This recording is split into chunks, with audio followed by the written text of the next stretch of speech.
tetap percaya dan berharap kepada Tuhan. Ini ayat Ayub 42 ayat 2. Aku tahu ya Tuhan bahwa Engkau sanggup melakukan segala sesuatu dan tidak ada rancanganmu yang gagal. Aku tahu Engkau sanggup lakukan segala sesuatu. Aku tahu Engkau sanggup sembuhkan saya.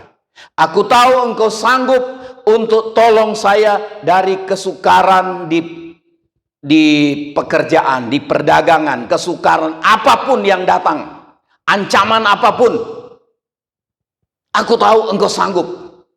Ada keluarga yang didatangi oleh rombongan radikal untuk membunuh mereka. Seluruh keluarga berdoa, kalau Engkau mau, kami dapat lolos dengan cara yang ajaib. Tetapi ternyata yang lolos cuma satu anak remaja. Di depan matanya, papa mamanya, kakak-kakaknya disembelih. Doa seperti tidak dijawab. Tidak seperti yang dia mau.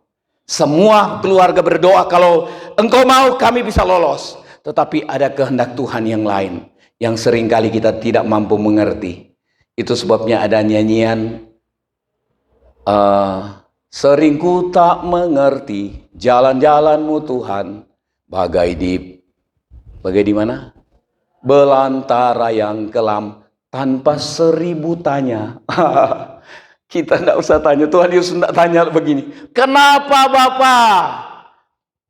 Waktu dia sudah diseret, kemudian mulai dianiaya, disiksa. Nah, tapi kita lihat nih, Tuhan sanggup. Ini tetap percaya bahwa Tuhan sanggup lakukan segala sesuatu. Markus 1 ayat 40 kita pernah bahas ayat ini. Seorang kusta, begitu Tuhan Yesus lewat, dia teriak, kalau Engkau mau, Engkau dapat mentahirkan aku. Kalau Engkau mau. Dia tidak maksa. Ini harus kita percayai. Kalau Tuhan mau, Tuhan mampu dan sangat mampu menolong kita dari keadaan yang menekan hidup kita. Amin. Kalau Engkau mau, Pak Parno bisa berseru, keadaan sakit di umur tua, kalau Engkau mau, hilang. Amin. Kalau Engkau mau, Engkau dapat mentahirkan aku. Itu percaya dan berharap Tuhan tahirkan, berharap Tuhan sembuhkan, berharap Tuhan tolong dan loloskan dari keadaan yang menekan. Kemudian Mazmur 42 ayat 6, ini keadaan pemazmur. Dia katakan begini, mengapa engkau tertekan hai jiwaku? Dia belum tertekan, sedang tertekan. Sedang tertekan, menghadapi banyak persoalan, menghadapi ancaman orang kejar-kejar. Dikejar-kejar untuk dibunuh, dikhianati orang.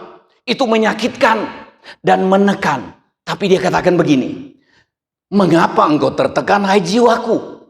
Dan gelisah dalam diriku. Orang yang sedang stres, semua campuran ada di dalam dia. Kekhawatiran, kegelisahan, ketakutan, kebingungan. Itu ada di dalam diri orang itu. Nah, itu tidak enak. Dia bilang, berharaplah kepada Allah.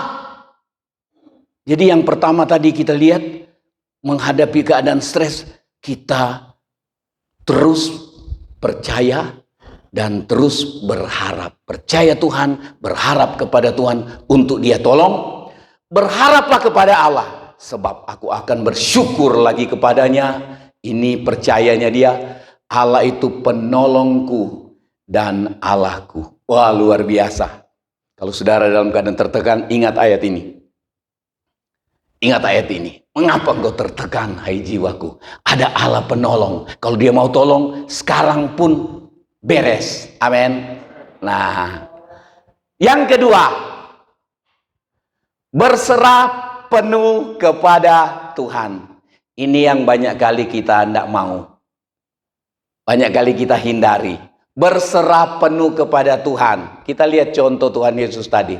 Tapi sebelum kita lihat itu, Saya catat begini, berserah penuh kepada Tuhan artinya rela dan siap apa?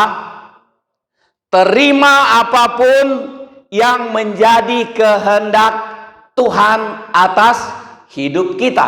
Amin. Rela, harus rela. Karena cuma itu jalan untuk kita hadapi keadaan tertekan. Rela. Kalau engkau mau, engkau dapat menyembuhkan saya. Engkau dapat menolong saya. Kalau engkau mau. Dan saya mau tetap percaya. Saya mohon Tuhan tolong. Nah, kemudian kita lihat Markus 14 ayat 36 tadi. Saya tulis kecil karena yang saya mau angkat adalah soal yang biru. Tuhan Yesus katakan, ya Aba, ya Bapa, tidak ada yang mustahil bagimu, ambil cawan ini daripadaku, tapi apa? Tetapi janganlah apa yang aku kehendaki, melainkan apa yang engkau kehendaki. Kalau kehendak Tuhan tidak sama dengan atau sangat jauh bertentangan dengan kehendak kita, mana yang terbaik? Kehendak Tuhan. Tapi seringkali kita sukar terima. Itu fakta.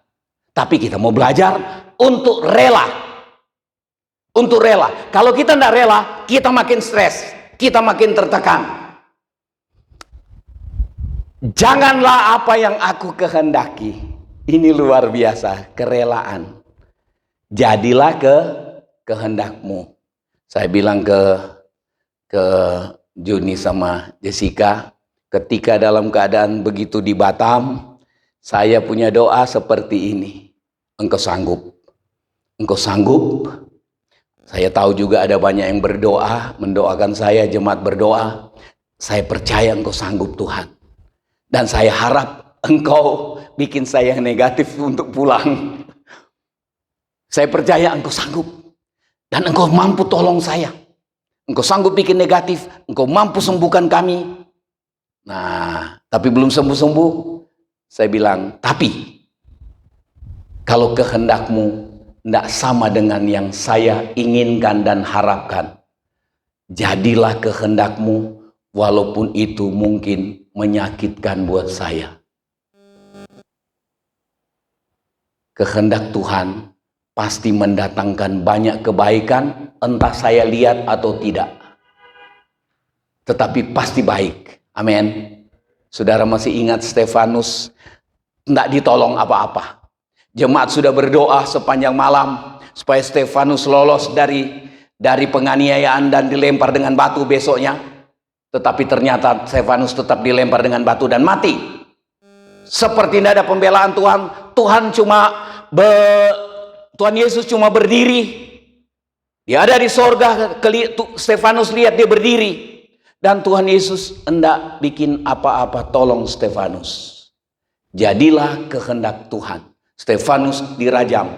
Tetapi sebelum mati, Stefanus berseru, ya Tuhan, jangan tanggungkan dosa ini kepada mereka semua. Termasuk kepada Saulus, si provokator itu, orang radikal di zaman itu, teroris zaman itu.